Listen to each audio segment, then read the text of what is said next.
MD, LCV, EF, Maryland Sierra Club, and Maryland Matters Environmental and Public Health Forum. We really appreciate your attendance. A few quick housekeeping items. Bathrooms are over here. The bar is open. Pizzas are there. That's important. And also welcome to those on Facebook forum. So I'm going to turn this over to Carla Reddick, the Executive Director of the Maryland League of Conservation Voters, for our introductions.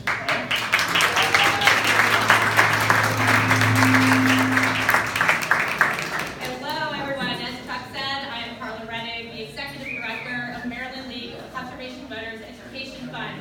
We are so excited that you are all here tonight. I will admit that this was a change in venue, and when we were planning the event, we actually were worried that there would be too few people here, and that did not turn out to be the case.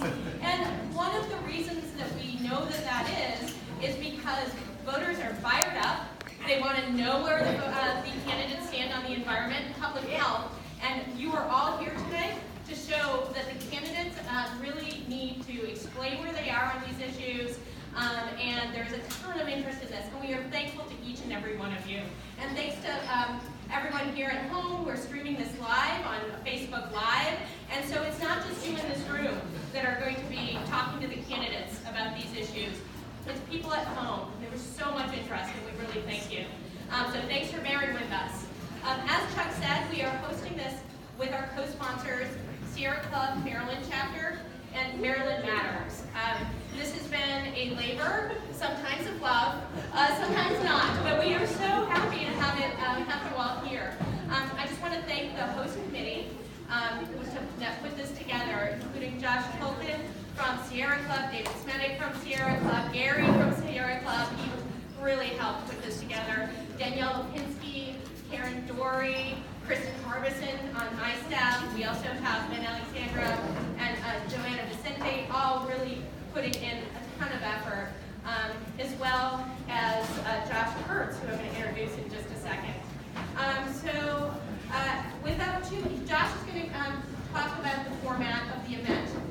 We wanted to really make sure that we got really good questions. Not every candidate is going to get the same question, and Josh will explain that. But we really also want to thank the candidates for being here. This is amazing.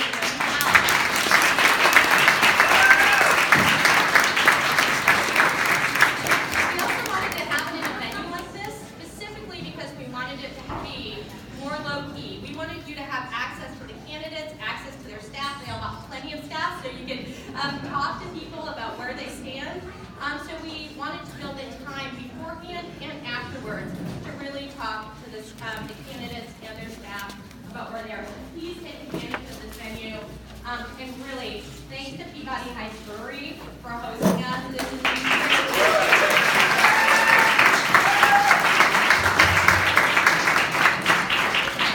thrilled to have you here, and Josh Tolkien from Sierra Club is going to close up the evening, but right now I'm going to turn it over to our moderator, Josh Kurtz from Maryland Matters.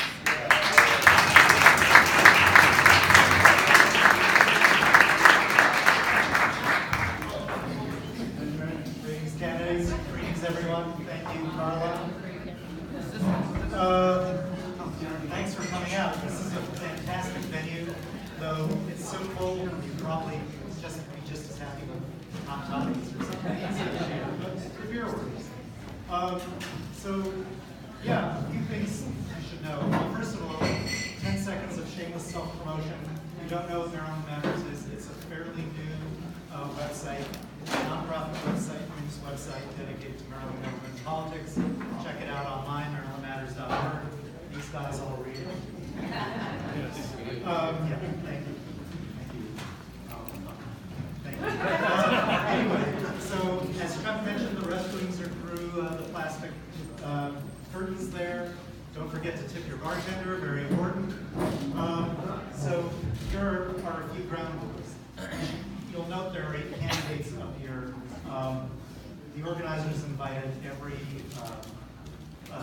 filed candidate for governor, so you can sort of draw your own conclusions about who's not. So we have 7 Democrats and 1 Green Party candidate. The candidates are each going to get a 90 seconds to introduce themselves. We'll do that in alphabetical orders and we'll start this way. And then we'll ask questions. These questions come from you. When people signed up for this event, we asked them if they had questions for the candidates, and that's where we follow the list. So these are your questions. We may have tweaked them a little bit, but they're your questions. So, which is to say, there won't be an opportunity to ask further questions, but you can card these folks when it's over. The timekeeper is there, candidates. She'll be giving you some warnings. As Carla mentioned, we're not asking, the candidates are not going to get to answer every question. We're going to split it up a little bit. The organizers have come up with some weird numerology that I don't quite understand. But though in some cases there will be 3 candidates will get to answer a question, in some cases 2 will, in some cases 1 will. We have some very broad categories, but I think it'll work out. I think we'll all learn stuff. I think it'll be fun. Remember to tip your bartender. I'm going to sit down and shut up and turn it over to Rushan Baker. Thank you. Thank you for hosting this event here. As Jeff said, I'm Rushan Baker. I'm currently the county executive of Prince George's County. I'm thrilled to come here and talk about what we've been doing in the county around the environment, what I want to do as governor. One of the things I'm most proud about is that we have the only Department of the Environment in the state. We made it a priority. We lead the state in recycling and waste reduction. And so I look forward to telling you about, my experience not only as a legislator for 8 years, as county executive for 8 years, but as someone who's worked in the private sector around redevelopment and smart growth. And those are the things that we've made a hallmark of the county, and I want to make a hallmark of the state. One of the things I will say is that, we think Baltimore City could be the place where we actually lead in environmental green jobs and investing in old manufacturers here to lead in some of the things. I see that my time is going. I look forward to talking to each of you. It has been great being here, and if somebody can sneak me a beer, I really appreciate it. Hi, I'm Ben Jealous. If you want to make Donald Trump's blood pressure go up, send a civil rights leader to be your next governor. I've been in this green movement my whole life since I was a young kid in an Earth First t-shirt, anti-clear-cutting rally.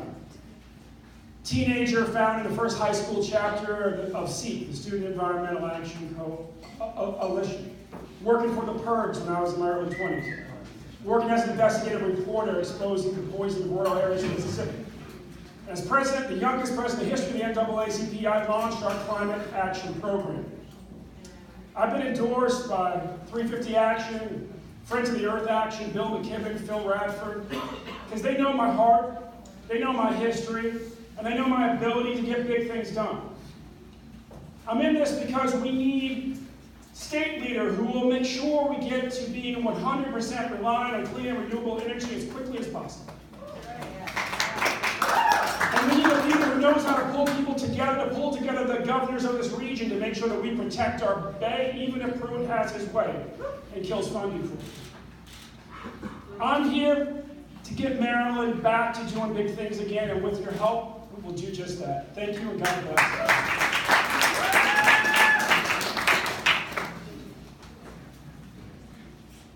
Hi folks, I'm Kevin Kamenetz. We need a governor. Our next governor needs not just to be able to talk the talk, but walk the walk. As Baltimore County Executive, we've been leaders in land preservation, where 2/3 of our county is zoned rural in nature, and 90% of our population lives on 30% of the land. We've been leaders in environmental protection. We spend $26 million a year rebuilding eroding stream banks, planting trees, and using street sweepers to stop runoff into the Chesapeake Bay. And we've been leaders in renewable energy. We're negotiating to put solar panels on our closed landfills and rooftops to generate 21 megawatts of solar power. As governor, we're going to save the Bay again. And that means doubling the oyster population. It means fighting big chicken. It means making sure that we implement laws that ban styrofoam and plastic bags. And importantly, to incentivize companies to make investments in wind and solar. I'm running with Valerie Urban, Montgomery County Councilwoman. We're a great team. We have a great track record, and we have a great vision. Let's get things done again in Maryland. Thank you. Good evening, ladies and gentlemen. My name is Rich Madalino. I'm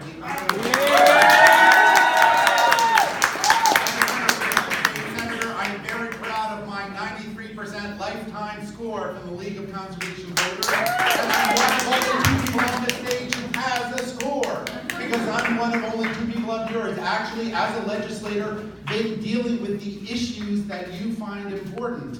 On banning fracking, my name is on that bill. On moving the RPS to 25%, my name is on that bill. Fighting to bring it up to 30%, moving it to 100%. Those fights have been my fight and your fight. Together we have made progress because I know how to get things done in Annapolis, because I've been doing it for the people of Montgomery County, the people of Maryland. I've been doing it on education, on healthcare, and on the environment. And if you want to get things done in Maryland, you need someone who has the skills, the experience, and the relationships with the people that you have to govern with. And that's who I am.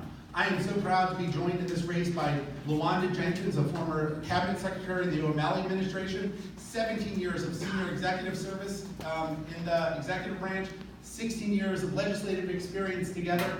We are the most dynamic and the most experienced team that has ever sought one of these offices. And if you elect LaWanda and myself, we will make real progress on the environment for the people of the state of Maryland. Thank you so much, and I look very much forward to answering all of Josh's questions, which I've had the chance to do for years. So,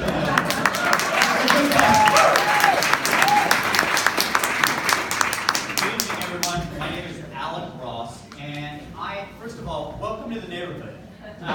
I lived down the street for 14 years here in the Oakenshaw neighborhood. I'm a former Baltimore City public school teacher, married to a Baltimore City public school teacher with 3 kids here in the city schools. And, since then I spent 12 years working in nonprofit organizations. I ran technology policy for Barack Obama's presidential campaign and served in his administration for a good long while. And what I'm trying to do is bring a new face and some new ideas into Maryland's politics.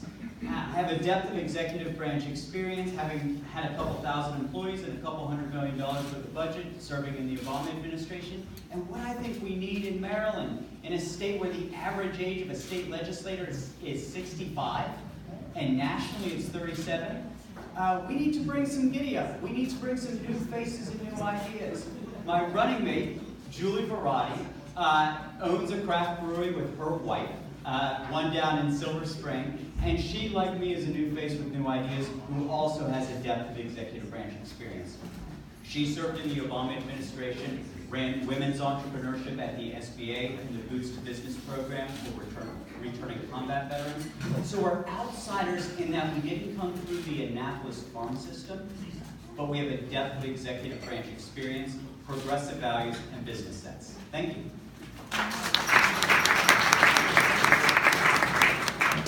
Good evening. I'm Jim Shea, and with Brandon Scott running for governor and lieutenant governor. I'm so happy to be here tonight because the issues you care about are so important. I'm not a career politician, but I've spent a lot of time getting things done in the state of Maryland. I've led large organizations, both private and public. One of them was the University System of Maryland, where I was lucky to support research, environmental research throughout the system, and particularly at the University of Maryland Center for Environmental Science. I was also chair of the Central Maryland Transportation Alliance, a coalition that advocated for mass transit to relieve our congestion, our traffic congestion. I was chair of the empowerment zones for 10 years, where one of our goals was public health in neighborhoods in East Baltimore and West Baltimore. My family has always treasured Maryland's natural resources. My wife, Barbara, who's here this evening, is a lead environmentalist. She is the founding chair of Casey Trees, whose mission is to restore, protect, and enhance the tree canopy in Washington, D.C. She's also past chair of the Irvine Nature Center and of the Friends of the National Arboretum. Barbara and I want to protect the environment for our children, our grandchildren, and generations to come.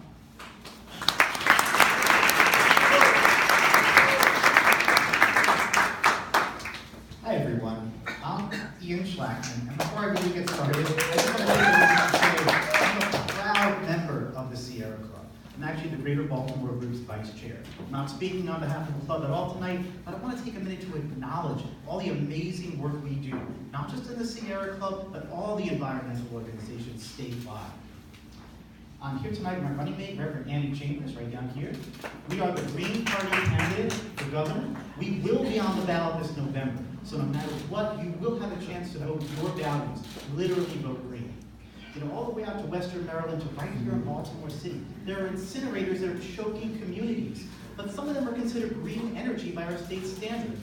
We've got overflowing raw sewage into the Inner Harbor here in Baltimore. We've got chicken feces, frankly, exploding into our bay, creating enormous dead zones. Environmental racism is rampant, not just here in Baltimore City, but statewide. Like you, I fought so hard this last legislative session. Why? Because I knew there were important bills that needed to get passed. But so many of them died. And it wasn't because Governor Hogan vetoed them. It was because a Democrat let them die in committee. The establishment with every tool we got. Vote Ian Schlackman and Reverend Andy Chambers this November. Thank you so much.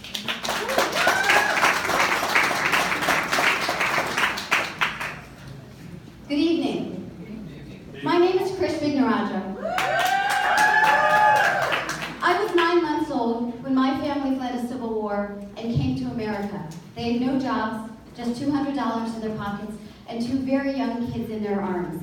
They built a life here in Maryland that made my life possible. Both of them were actually Baltimore City public school teachers. And I had the honor of a lifetime to go from Woodlawn High to the White House because of the opportunities that Maryland gave me. I served as Michelle Obama's policy director at the White House, where I had the honor to work on issues ranging from how to get more of our children to go to urban parks, the Pollinator Partnership Action Plan, but also served as senior advisor to Secretary Clinton and Secretary Kerry, where I had the honor to see true firsthand leadership when it came to the Copenhagen and Paris summits.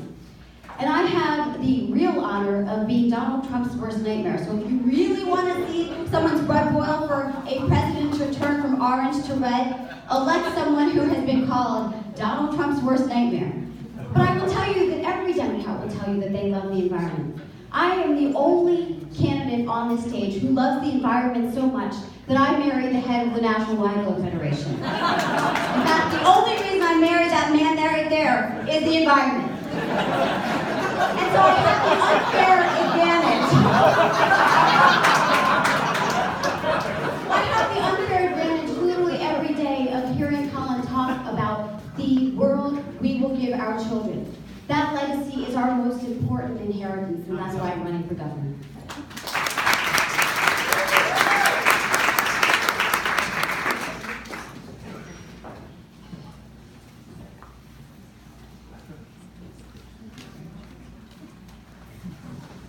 Okay. So we'll get to the questions now, and the candidates will have 2 minutes to answer these questions. This comes from the broad topic of energy, and we're asking this first of Mr. Schlackman, then of Mr. Jealous, then of Mr. Vignaraja. So these 3 will have a crack at this question. This has to do with fracking. And as has been mentioned, fracking was banned in Maryland last year. But frack gas infrastructure is still expanding in the state, especially in western and southern Maryland.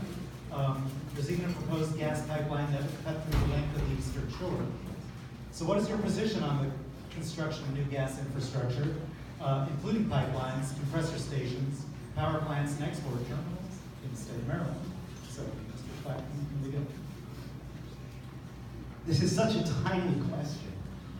Just the other day, I was actually out in the Maryland Department of the Environment. And I was actually joined, I'll give her credit, Chris was also there as well. And we were fighting a very, very important cause, Cove Point.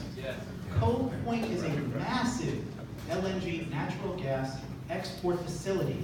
And it's not just an export facility, it's also a compressor, it's also got incredible amounts of infrastructure, including massive LNG pipelines all throughout the area.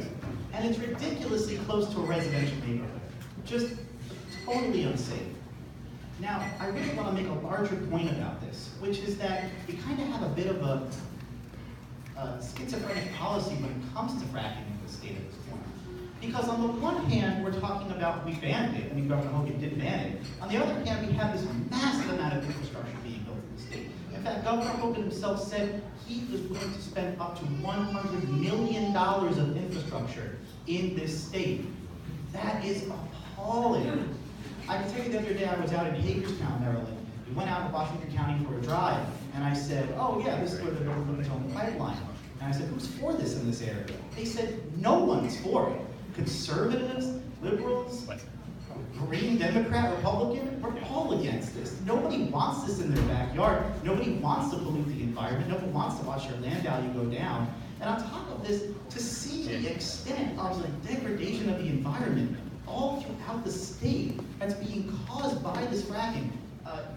In Pennsylvania, there was a man yesterday who literally showed us the frack gas water, the diesel fumes in his water coming out of his tap. We can't support this anywhere. We can't support this in Maryland at all. We have to be crystal clear about the way we stand on fracking in this state. And I think it's very important to know that well, I'll stop right there. I'll give it to Mr. Della. Yes, I fought Keystone XL, fought Pipeline Standing Rock. I've lost at least one endorsement in this campaign because I made it clear that as governor, I will not support any new gas infrastructure.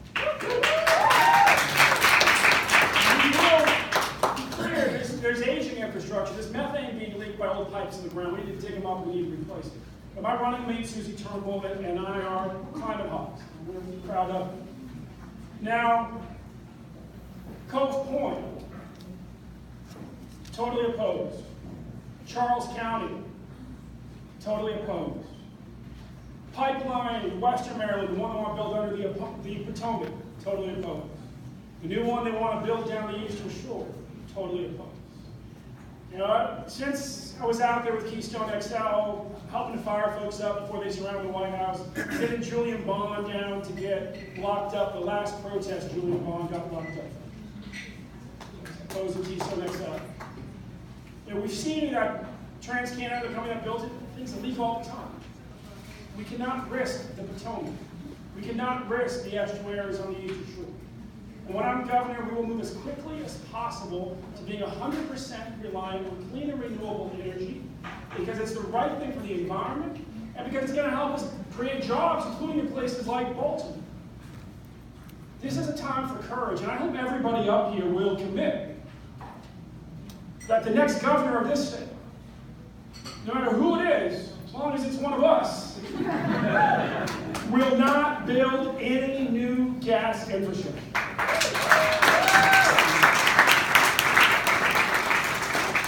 Before we turn it over to Ms. Vikrajah, I have to quickly ask if you're live streaming, please don't, because we've got an official live stream going, and apparently there's some signal problems, and so if you don't mind not live streaming, that would be most helpful. So I apologize, Ms. Vikrajah. You would think this is my full-time job because when we had the Potomac Pipeline Rally, I was there. On Monday in Cove Point, I was there. When we had the rally against MDE yesterday, I was there. So that is my position on trying to grow the infrastructure when it comes to fracking. That is the old way we produce energy. And so what I'm going to do are 4 things. First, I'm going to make sure that we actually employ the basic standards we have in place. Risk assessments and environmental impact statements. We are not going to make exceptions for special interests. Second, I'm going to make sure that instead of turning the other way as toxic air pollution floods the communities that are around, for example, Cove Point, you have 40,000 more Marylanders who are in that area. We in the world would never have a facility within 1.5 miles of our neighbors. Third, I'm going to make sure that we reverse the increases of air pollution limits which Governor Hogan allowed. But fourth, I'm going to recognize that true leadership is not addressing this as a state issue. Because the truth is, it is fantastic that we ban fracking. And this is where we've got to hold Governor Hogan accountable to what I call his election year epiphanies. After being for fracking, he realized it wasn't politically expedient. So all of a sudden, he reversed course. It's the same way that after 3 years of doing nothing in Baltimore, literally forgetting Baltimore on a map, all of a sudden he's back here talking about truth and sentencing. These election year epiphanies are going to come back to bite him big. But part of what we need to do is make sure that we actually show regional leadership. What does that mean? We've got to make sure that fracking doesn't take place outside of Maryland as well, which means that my first action will be signing out to Orsenco, which is a leadership of 8 states that Maryland is not a part of. If we want to make sure that fracking doesn't happen outside of our state so the pipelines come through Maryland, we've got to make sure that we don't lead the charge just as Marylanders, but in the region as well. I will do that as governor. Very fast follow-up. Can I ask by a show of hands, is everyone committed to opposing more infrastructure for frac gas?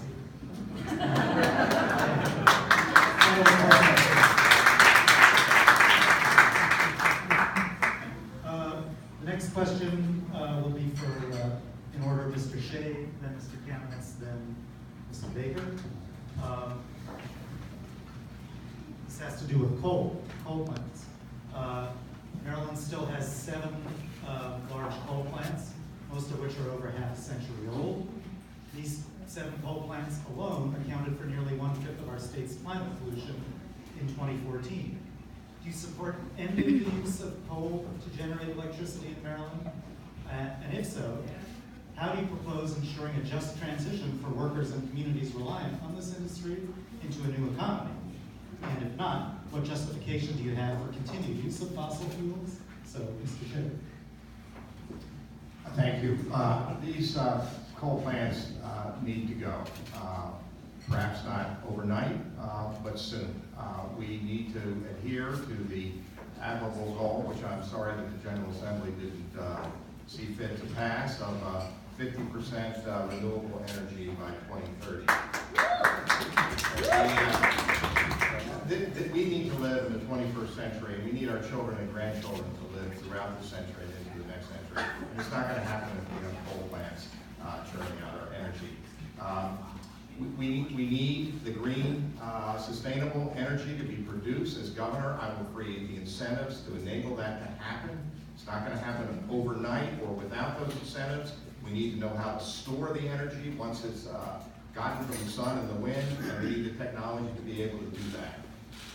Let me turn to the second part of the question, which is what happens to the people in the coal industry? What do we do for them? Innovation is everywhere in our economy, and that's a good thing in many respects. But it's a very bad thing if you lose your job because of innovation, or in this case, the advancement of society. That's a social cost that we need to cover. And part of my public education plan is to make sure vocational training is not only available to people in high school and community college and younger people coming into jobs, but also for people who've been displaced from their jobs. We need retraining. We need the ability for somebody who's 45, 50, 55, dare I say 60, who still wants to work, to be able to get the skills, educated for the skills that match the jobs of today. So we're going to have to do that too. Thank you.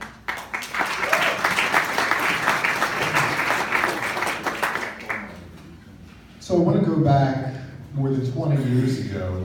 Southern Maryland was the epicenter of tobacco farming. And this state, and our tobacco is supposedly of the highest quality and of the finest tobacco around. And our state courageously made a decision that we wanted to not promote tobacco farming because we wanted to promote, obviously, anti-smoking legislation. And part of that was to avoid the hypocrisy of telling people not to smoke when people's lives depended upon growing tobacco. And we created financial incentives to wean our farmers in Southern Maryland off of tobacco and into cleaner crops. We can do the same thing with coal. So obviously one incentive from one end of the carrot and stick approach is that we can assess tax based upon carbon production. But we can use those funds to help promote renewable energy sources. And that's to transition folks from funding from coal and dirty to clean. You know, it's interesting, there's so many opportunities with clean energy. At Sparrows Point, where we used to have Bethlehem Steel, we are now having an opportunity for port-related activity, but one of the contracts that we're working on is with US Wind. They are going to build the wind turbines at Sparrows Point and then barge it down the Chesapeake to Ocean City, where we hope that this will take place and get installed. But it just shows that we can figure out ways to create jobs and clean our environment at the same time. Thank you. Thank you. I agree with that. One of the things that we've talked about in the platform that I laid out is making Baltimore City the center of renewable energy. Wind, solar, actually taking some of the manufacturing here that's been forgotten and turning those into areas where we can train people in this new area. Yes, we're gonna have to retrain people because we've gotta get away from coal. But there's an opportunity, and it can be done, and done in places that we didn't think it could happen. In the county, we actually put together in our stormwater management, we actually went to communities that didn't know anything about the green. In fact, when they thought it was a green economy, it was green paint. But many of those small, local, women-owned businesses are now part of a $75 million industry that's creating a new Prince George's County and helping us to lead. That's what we have to do around the state. But you have to have the political courage to do it. As was said earlier, a lot of the legislation that we see blocked, and Rich is right, there are two of us up here who actually served in the legislature and know what it's like and how hard it is to get legislation passed. But you also have to be the executive that's willing to go out there and put it on the line. Because we did that, and we have the experience in Prince George's County, we can do that statewide, but the governor has to lead on it. If he doesn't, or she doesn't, then it's not gonna get done. What I promise you as governor, I will lead on this. We will make Baltimore City the renewable energy capital of the world as we go to 100% clean energy. Thank you.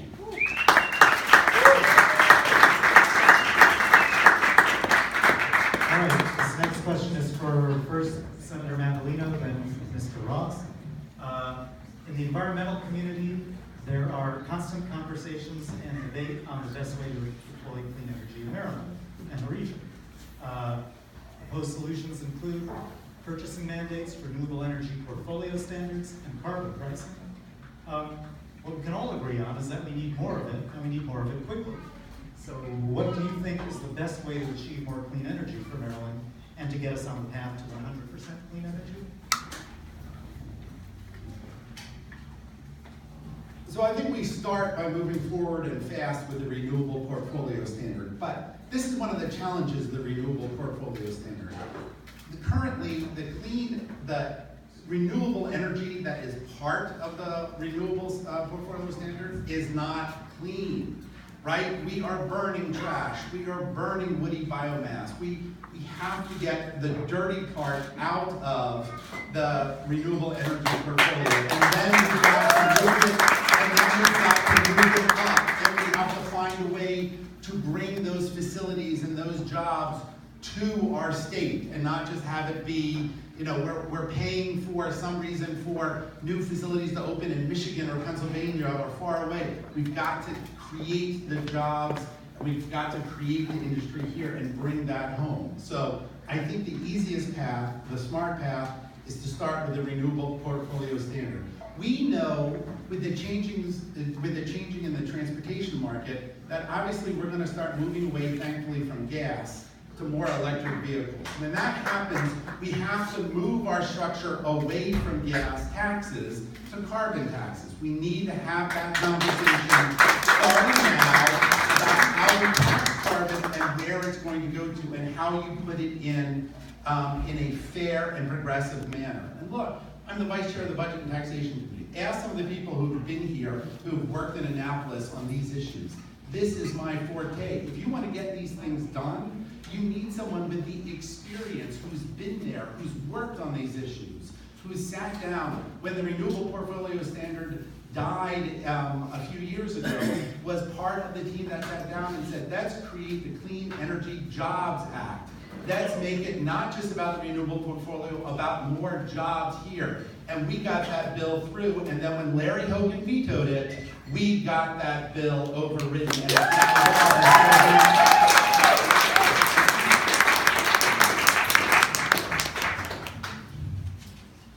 I love Maryland. But one thing I don't like about Maryland is that I think we sometimes think we're a little bit more progressive than we actually are. You know, our rhetoric is not as good as our reality. And I think it's time for us, you know, a lot of the times in these Democratic forums, you know, we'll bash Republicans, and we should. But I want us to hold a mirror up among progressives, among Democrats, and say, can't we be better and hold ourselves to account? Now, we lack the infrastructure in this state, the capacity in this state to get to where we need to be in terms of clean energy production. Right now, whether we will admit it or not, we are an Exelon state. We are a BGE Washington Gas state. So the question is, yeah, we can tinker around with things in Annapolis like we've been doing for 10, 20, 30 years, and we'll make a little bit of progress here and a little bit of progress there, but at the end of the day, the bills will kind of suck because there'll be compromises, and you know, it's just like the 1998 Water Quality Assurance Act. It's like all this, it's like when we banned neonics, but we said, oh yeah, well you can have neonics, and if you're on farms and for industrial use, we aren't as progressive as we think we are. So what do I want to do?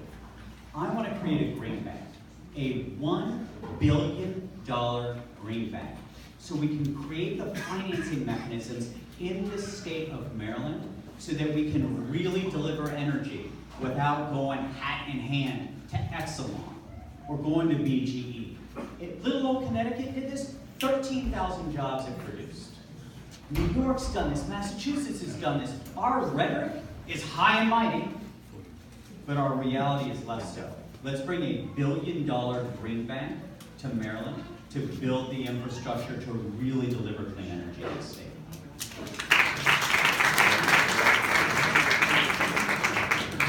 We're going to talk about water a little bit and water-related issues. And the first question we'll ask first of Mr. Gillis and then Mr. Schlackman.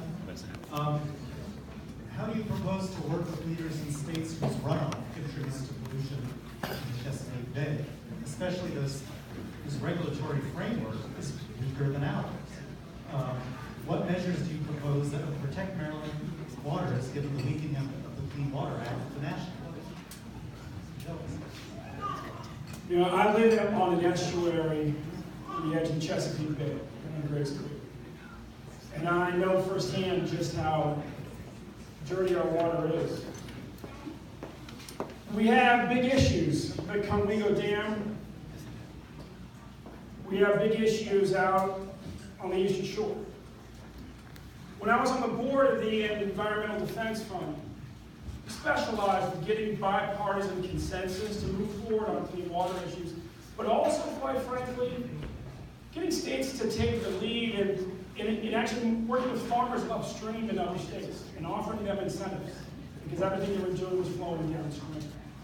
And so as governor, you can count on me to make sure that every state that benefits from the Chesapeake Bay is pulled together, that we work with the governors to get agreement on how we're going to keep the bay clean, that we go upstream and we actually have conversations with farmers whose farms are messing up the water as it flows into our state. We offer them insight. And that we make sure that we move as quickly as possible on these issues. Every time I go past the dam, I worry about what's going to happen when it overflows. It's not a matter of if. We have to move with urgency. We've got to pull our peer leaders and states together, but we also have to be humble enough to recognize that we have to reach out to the farmers and the other grassroots decision makers that are upstream and get them to work with us too.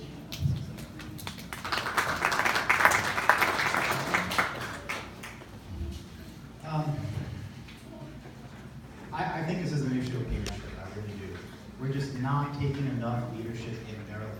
And we've got to start where we see enormous problems building. Obviously, the city of Baltimore has a raw sewage problem. The state should have intervened long ago. It's gone up to the federal level, but it's still not being resolved. There's got to be better leadership on this. We've got just about a 2-mile wide dead zone in the Chesapeake Bay right now, here in Maryland. Where's the leadership on this? We can't be going around asking other states to clean up their act, but we're not even taking the leadership here. And I want to take a minute to point out some of the things going on the Eastern Shore, especially with these chicken farmers. Now, a lot of people say we have to make sure that we're doing things to support the big chicken companies, otherwise they'll leave. If you actually go and see those poor chicken farms, it's disgusting. It's absolutely horrible. And the farmers want out of a lot of these big ag contracts. We're not doing enough in Maryland to support the small farmer, to help them transition to organic farming, to making sure animals are free range, make sure they're healthy, making sure there's not runoff going into the bay. We're just not doing enough. And this comes down to a basic sense of leadership. And that's something that I know we are short on to supply here in Maryland.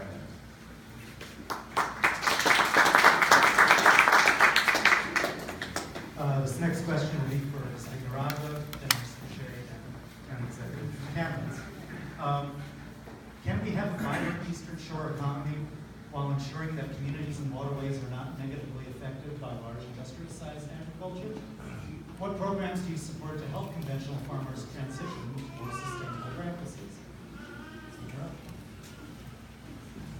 I think we absolutely can. And I think sometimes when we talk about the environment and the economy, we get into this false dichotomy and we assume that it is zero-sum, and it's not. A good example of this is working with farmers. We could institute the phosphorus management tool, which is a win-win in the sense that farmers don't have to over-apply phosphorus to their farms, but likewise, we don't have to worry about nutrient and sediment pollution washing into the bay. But this is where, and I want to spend a minute because I do think that the question about clean energy is a critical one. Right now in Maryland, we should be setting incredibly ambitious goals of 100% by 2035, but that's pie in the sky unless we can do it by the end of my administration. So I promise that by 2026, the end of my second term, we will get to 50%.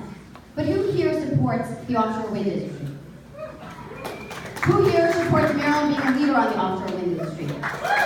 Who here supports Maryland creating manufacturing, construction, maintenance jobs in offshore wind?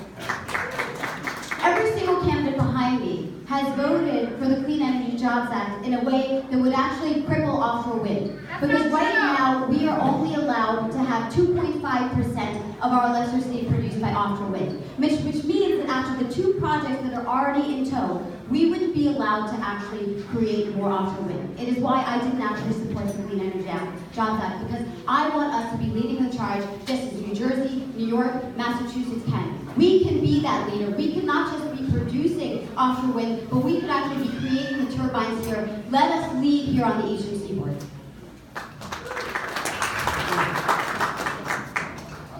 Let me focus on the question of how to balance the interest of farmers on the one hand and the environmental concerns, totally legitimate and important concerns on the other. Look, we need both.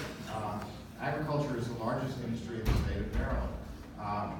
My experience, my whole career has been about gaining ground and making progress on what seem to be intractable problems and conflicts that can't be resolved. This one can be, because ultimately both groups have the same goal, which is a clean environment. The agriculture industry will not thrive if the bay is polluted, our streams are polluted, our air is polluted. It won't work, and they must realize that. So that's part of it. On the other hand, we need to be absolutely sure and steadfast that we protect the interests of the environmental concerns, because it won't work if we don't. What I would do is I bring both groups, and I have connections with both groups, I'd bring them into the same area and we would work at it. I know that the instinct of a lot of particularly young leaders is to be demanding, and this is the way it's going to go, and you won't make progress unless you come together and make, you work it out. I'm here to tell you that's the only way you can make progress, is to bring people together and work it out.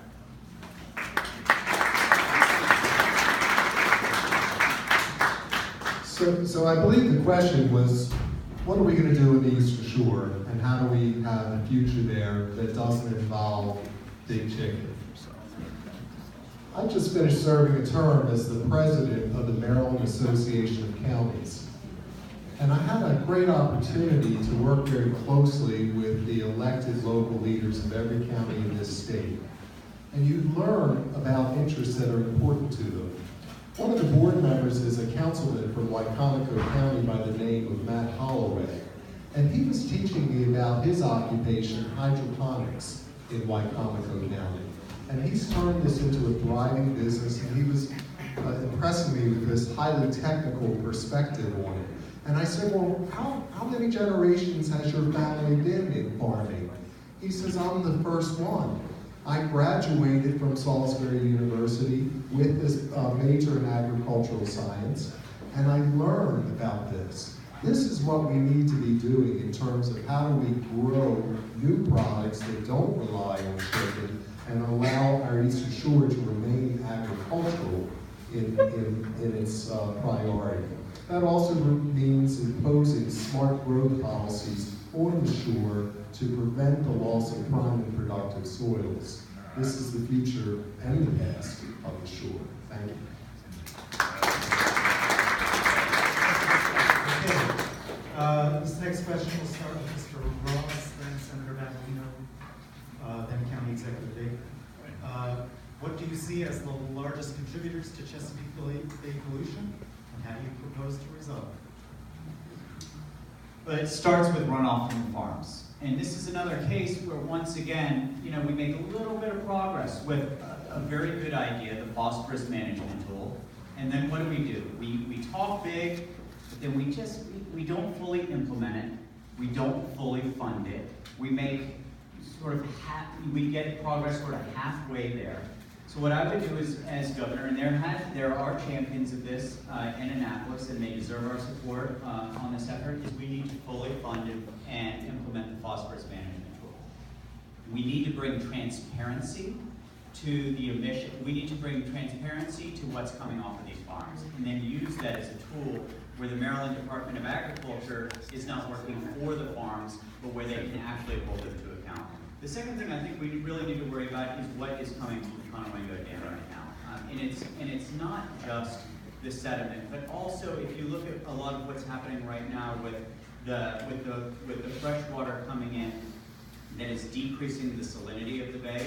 It's having an extremely negative effect on the oysters and on aquaculture there. So I think that what we need to do is really concentrate on a couple things where the state has unique leverage. For example, in the renegotiation with Exelon on the Conowingo Dam, and making sure that the facilities there are not delivered.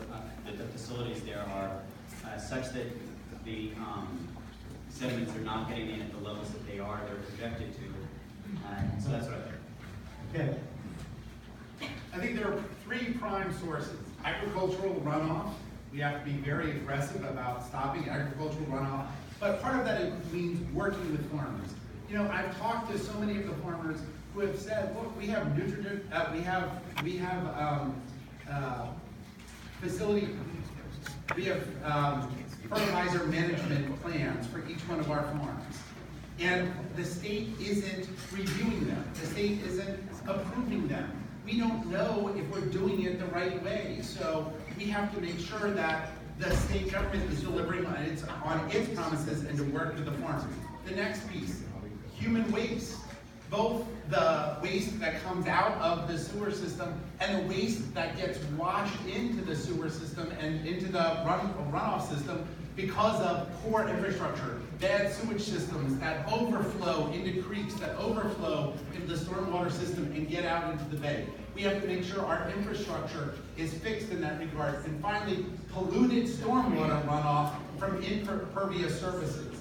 You know, we made progress with a stormwater remediation fee that the Republicans, I give them credit, they are bad at public policy and they are great at PR. And they called it, right, the rain tax. The government ran against it because we never stood up and defended the rain tax. We haven't defended the things that we've done. And that was a huge mistake, because as a result, we're going to have a better, cleaner environment by standing up and doing these smart policies.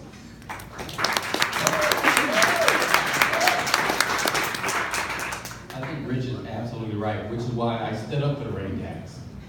In Prince George's County, what we did was we went ahead with our program for stormwater remediation, convincing the county that was very skeptical, especially after the election, on why we should do it.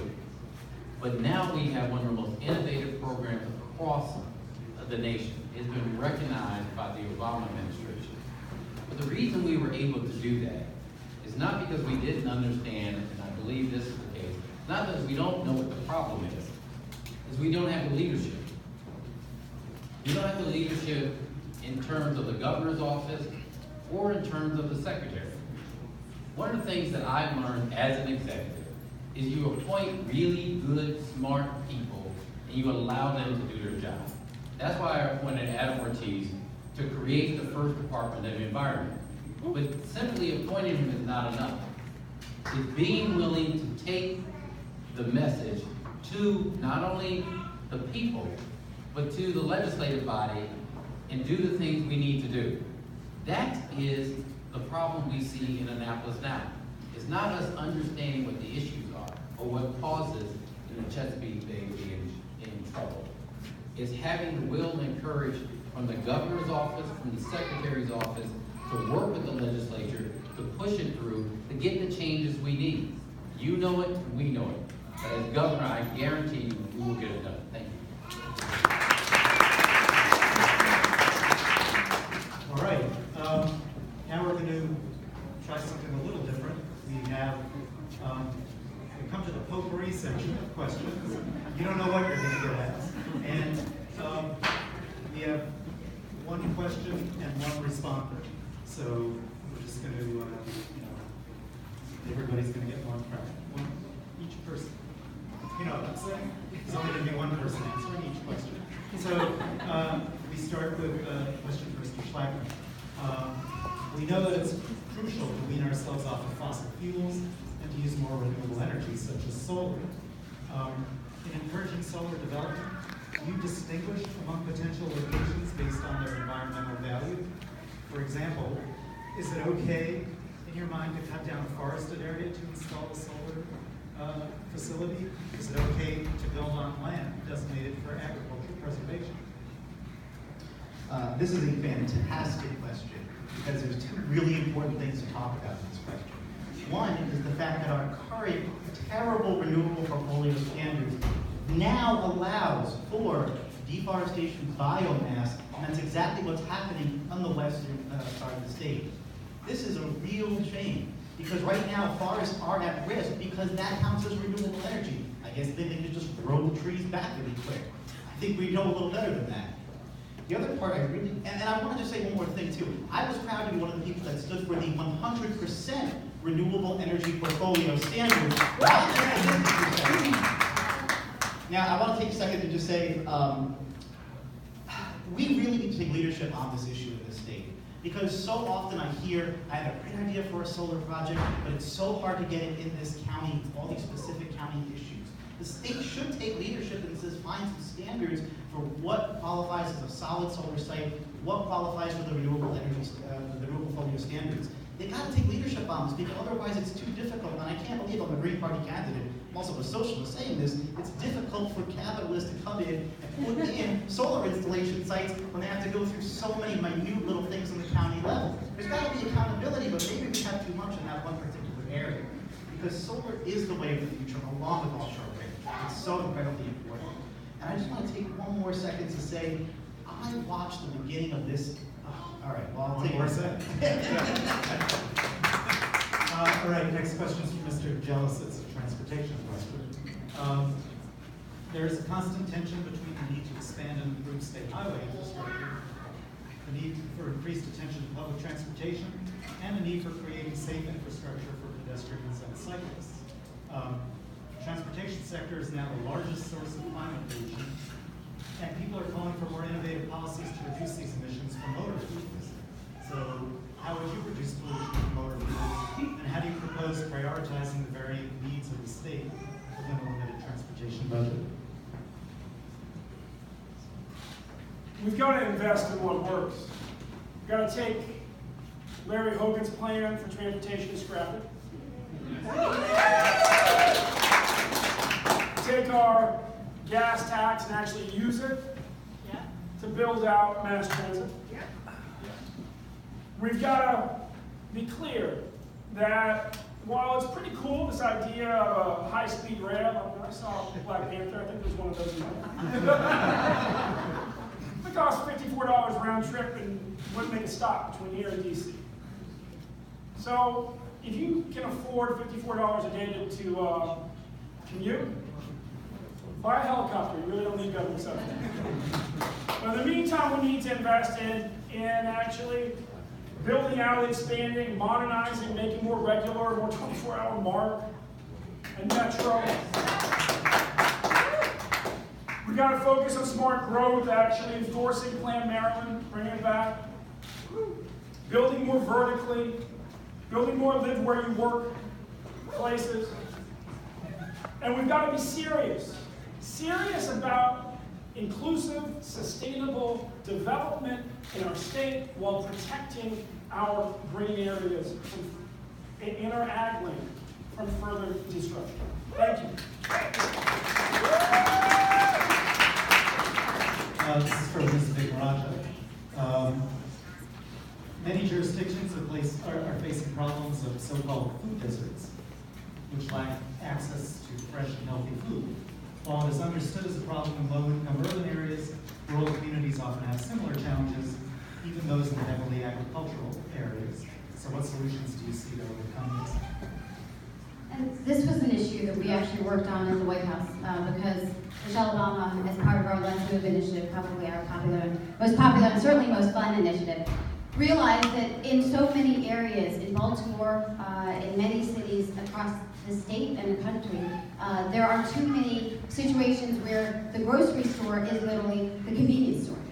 And so part of what we tried to stress was, one, we need to figure out ways in which we incentivize grocery stores to come in. I was meeting with George Mitchell, who runs Langston Youth Center, and they finally were able to bring a grocery store in because we provided the incentives to say, you have a right market here, just bring a grocery store in. But part of it is also recognizing that we have incredible opportunities where there is so much fruit and veggie spoilage, where that food literally goes into the trash. And yet our children are starving.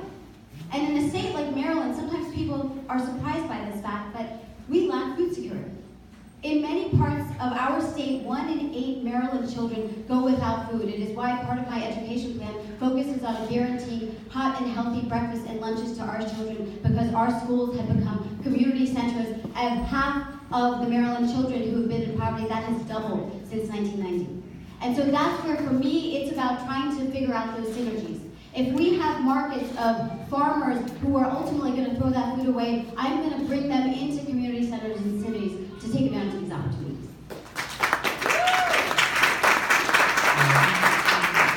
This is for Mr. Shea. If you're governor, you'll preside over the Maryland Department of the Environment. How will your administration's MD differ from previous ones? And How do you see the role of the state versus local jurisdictions when it comes to matters of environmental protection and public health? Well, my whole career is based on recruiting great people. I've been lucky enough to do that in the organizations that I've been part of and thrive. The state government needs to do the same thing. I will recruit great people to the state government, particularly the Department of the Environment. That department will be very good at looking at what regulations are necessary and making sure that they're in place. They'll be very good at enforcing those regulations consistently and persistently. Absolutely has to be done. The Department of the Environment of the state of Maryland needs to take the lead. The federal government has abandoned regulation and enforcement. The local jurisdictions can't do it on their own. The state needs to step in. It needs to have very good people doing it and needs to step in. The governor needs to make sure that happens, and the governor needs to advocate that the federal government get back in the game, because the broader your reach in the environmental world, the better you're going to do to protect the environment. A single state like Maryland can't prevent other states from discharging into streams that come into the bay. The federal government needs to do that. We need to work on regional pacts, but that is very, very difficult. Same goes with respect to local jurisdictions. They need the state to take the overriding lead. County Executive Candidates. We know that low-income communities and communities of color suffer disproportionately from the ill effects of our state's poor air quality, in part because of the concentration of industrial development and related pollution in those areas. So what measures do you think Maryland should take to confront these inequalities?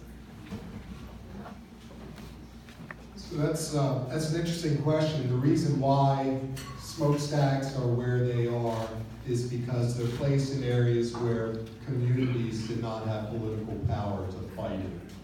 And we are paying the price. Those communities continue to pay the price as a result of, frankly, historic racism and not taking the steps necessary to correct those problems.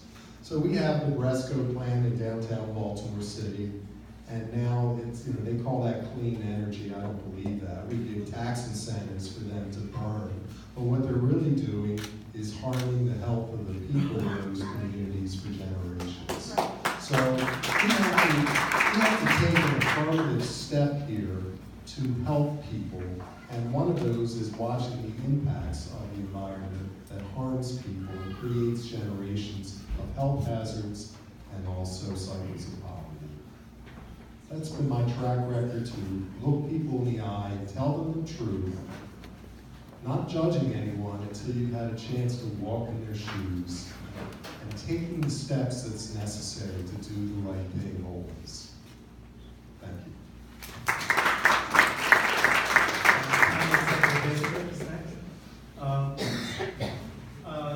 There are increasing calls to disincentivize and ultimately close waste incineration plants in the state due to the toxicity of the waste ash and their contributions to air pollution and negative health effects of surrounding communities.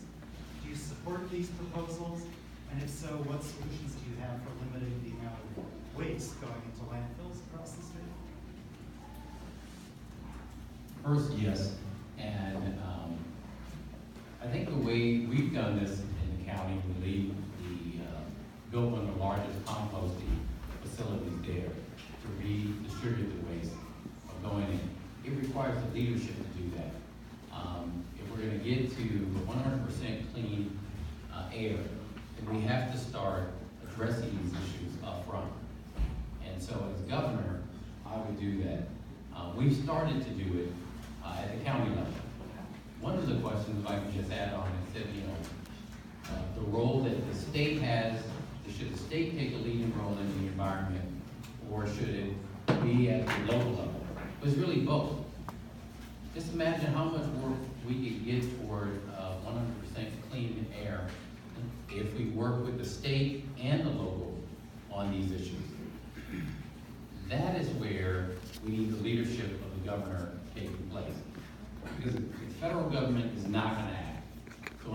can work together to make sure that, we deal with these issues.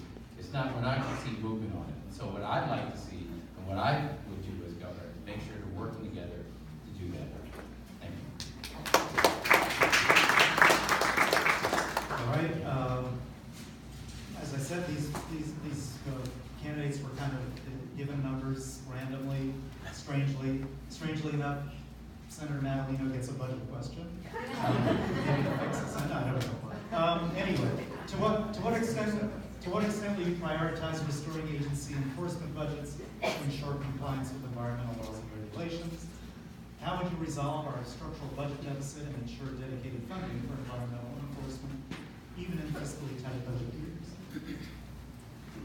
The budget is a matter of priorities. It's a matter of having a commitment to put the money in the budget to those services that we need to have. This administration has decided to move away from enforcement, hasn't invested the money in the staff, in the Department of Agriculture, in the Department of the Environment, in the Department of Natural Resources. That has to be a priority. Part of that, too many of those enforcement staff actually are funded by the federal government. If the federal funds go away, that jeopardizes our ability to keep going with the enforcement program. You need a governor who's not only going to fight to get the resources in at the state level, you have to be active in fighting in Congress to make sure that money continues to flow. Now, one of my favorite questions about the structural budget deficit, because I'm sure you're going to hear Larry Hogan moan about the structural budget deficit. Does anyone here know what the structural budget deficit is for the state of Virginia?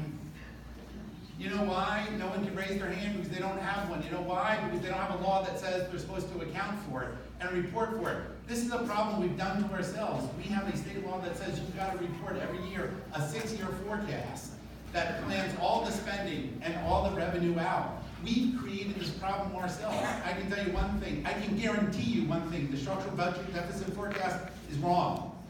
Because who knows what the budget is going to be in 5 years and 6 years.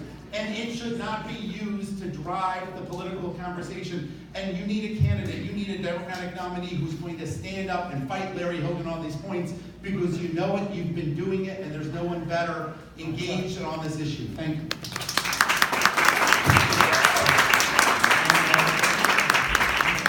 For us, we have a political reform question. If elected, we will be redrawing Maryland's legislative and congressional district lines. What process do you support to approach redistricting to encourage the most robust democracy? Yes. So, when I was serving in the Obama administration, if I went to the House of Representatives, I could tell if it was a pre-gerrymandering member of Congress I was testifying in front of, or an after-gerrymandering member of Congress I was talking to. People who came from the pre-gerrymandered districts, they were Democrats who had to talk to Republicans, and Republicans who had to talk to Democrats. In the world after gerrymandering, their ears and their minds were closed from the moment you walked in there. If I was a Democrat, they were with me. If it was a Republican, they were against me. And I think it's damaged our democracy. And so what I will seek to do as governor is draw our congressional districts and our legislative districts with a level of integrity that doesn't exist right now. I would seek to do so first by working regionally on the congressional districting. If we can partner with Virginia, if we can partner with Pennsylvania, if we can work with other states to try to harmonize between Democratic and Republican states, since we know we can't do it in Democratic and Republican districts, since we know we can't do it nationally, let's try to do it regionally. If we can't do it regionally, then what I would commit to do in Maryland is doing the right thing and not creating these bizarre districts designed to allow politicians to decide their voters as opposed to voters deciding who their elected officials can be.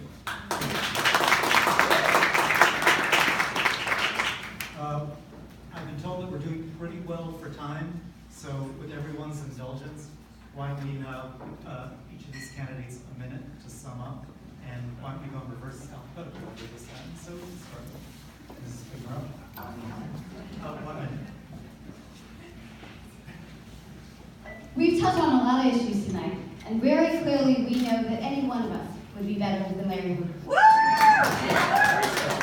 And yet, conventional wisdom outside of these halls is that no one can beat Larry Hogan. And they say that, you know, no man can beat Larry Hogan. Well, I'm a man. And the truth is, there is some seriousness to this because we know he's a formidable candidate. He's crafty, he fakes left, he moves right.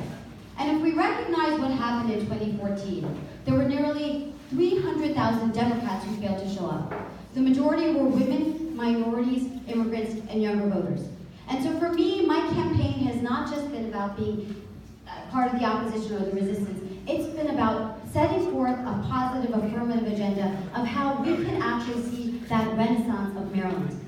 If you're happy with the status quo, then I'm probably not your candidate. If you want to blow up the system entirely, then I'm probably not your candidate. But if you fall into that moderate majority who believes that we could actually do something, and we could do something real within our lifetimes, I hope you will vote for me. Thank you very much.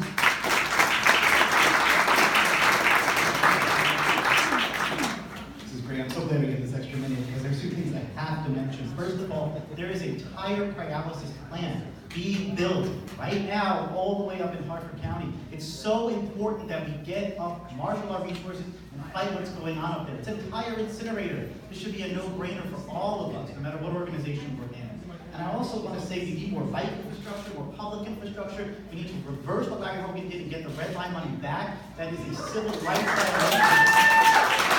Finally, I just want to say, I watched the beginning of this legislative session, someone, they may even be in this room, who was doing everything right, going hand in hand to Mike and Mike on opening day in a question and answer session. Mike Miller, Mike Bush saying, would you please support the 50% renewable standard? It'll look so good for you to be an environmentalist on our side. They blatantly said no. They blatantly said no in the beginning of the session. That's why I stood up and said we gotta go one further and go for the 100% renewable bill. We are the leaders in Annapolis, not the Dawsons. Thank you.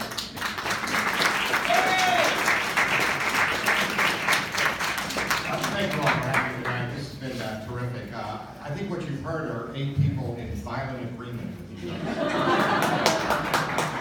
These are principles that are solid. They're democratic values that we need to bring to life. That's what we need. We need a party that's united and alive and energetic. Brandon Scott and I can bridge all the gaps of the Democratic Party, whether it's generational, whether it's ideological, whether it's racial. We're very different, but that's our strength. We have the same goals and values, and we're going to bring all of them alive in the election in Maryland. There are 2 important issues. One is you have to nominate somebody who can get things done. And the second is you've got to nominate the person who's most likely to beat Larry Hogan. Look at my record, and look at my plans online. I have comprehensive plans in all the important areas, public education, transportation, etc. And I and Brandon can beat Larry Hogan because we'll battle him for those moderate votes in the middle and all the votes on the right side of the spectrum. Left side.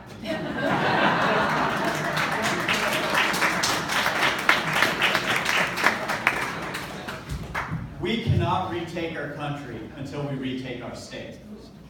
And it needs to be the case that when you drive into Maryland from Donald Trump's Washington and under something that says welcome to Maryland, you are entering the resistance. We need to be a model for what you can do to combat the evil that is coming out on climate and environment issues out of Donald Trump's Washington.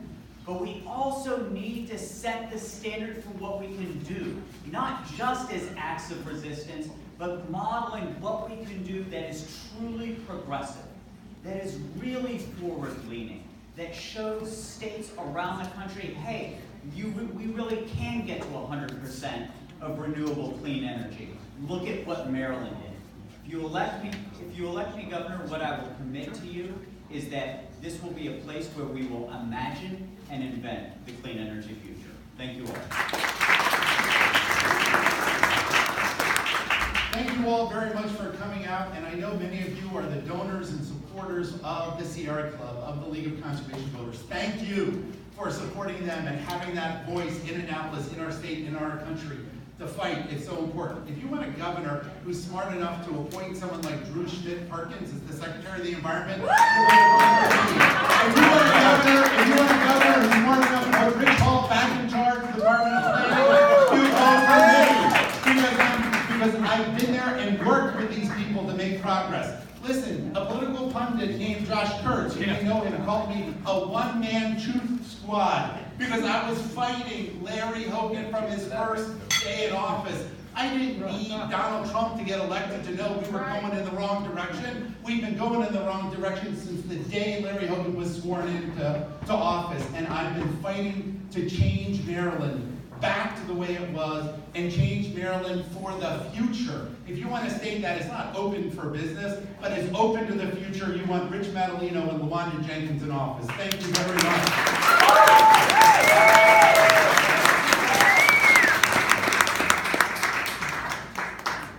So I'm a lifelong Marylander. I'm a lifelong Democrat. I went to college at Johns Hopkins University. I went to law school down the street. I know this region well. When I was first elected in 1994 to the county council, I was endorsed by the Sierra Club because I told them I would work hard to protect and improve our environment.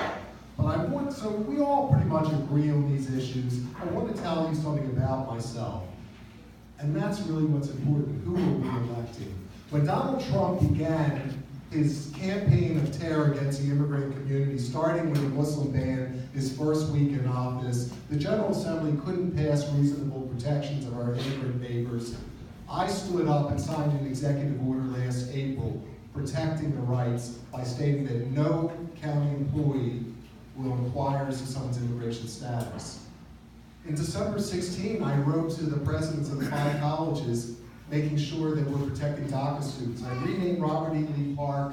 I signed a bill to protect the rights of transgender individuals. These are values that we stand for. This is who I am. This is the kind of governor I'm going to be. Thank you.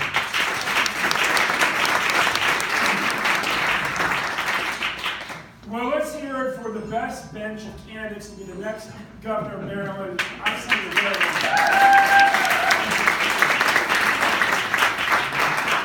It was nice tonight to reconnect with so many people who were out there together marching to end fracking. Let's hear it for all of us who stood up. You know what? None of us is going to get the chance to really lead us in doing great things as the governor of the state unless we can turn out voters. We will not beat Larry Hogan with Republican light, attacking to the middle. We will beat Larry Hogan by inspiring the base of the Democratic Party to turn out in force. And my running mate, Susie Turnbull, and I are the only ones up here who have experience in doing just that. In our last elections, me in 2012, I was called the unsung hero of Obama's re-election by Van Jones on CNN. So I turned out 1.2 million unlikely voters. And when Susie was chair of the party in 2010, she turned out 125,000 new Democrats that showed up in 2014. No offense to Drew and Rich, who I love very much, they're great, but I think Adam Ortiz, who does our my running mate, Elizabeth Emery, right here from Baltimore City, ran for mayor, and I are excited about this race. Making sure, one of the things that was talked about was the red line. The red line coming back to Baltimore City is important. When we fought for the purple line in Prince George's County and Montgomery County, we also fought for the red line.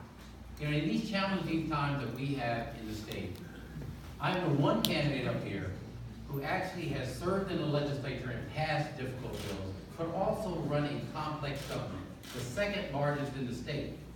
I'm running for governor not because you do what is easy, but you have to have the courage to do what is right.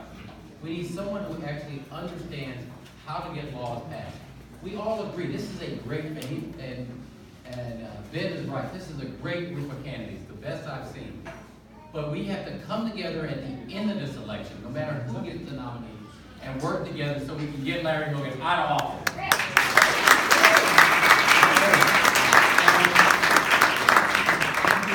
Before we disperse, I turn things over to the younger, smarter, and handsomer Josh. Hi,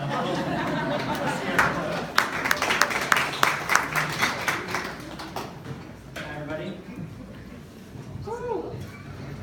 Hi, everybody. Hi. Josh Hogan. I'm the director of the Maryland chapter of the Sierra Club. First, a huge thanks to Peabody Heights Brewery for just an amazing venue.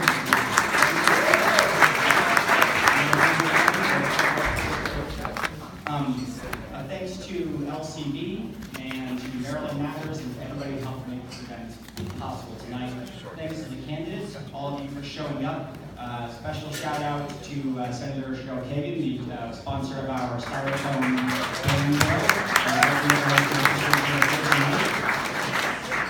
I also want to let folks know that we'll be giving the candidates an opportunity to be adding to any of their answers in writing, and we'll be pushing all of that back out. That's really symbolic of the closing point I wanted to make. This is not the end of this conversation. Unlike Earth Day, elevating the issue of the environment is not a single action. This is not the one form. This needs to be the start of the conversation. And I will challenge everybody here today. The candidates have come out and they've started the conversation with us. It's up to us to continue it, to elevate the issue of the environment, to be constantly asking these questions so they have a chance to answer them.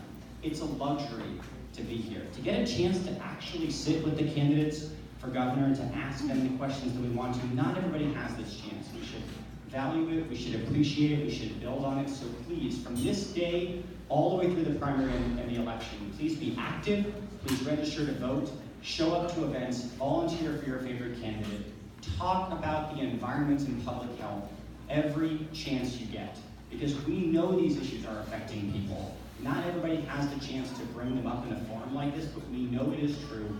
We want the environment and public health to be a central part of this election so that whoever gets elected will be more active in ensuring public health and protection of Maryland's environment.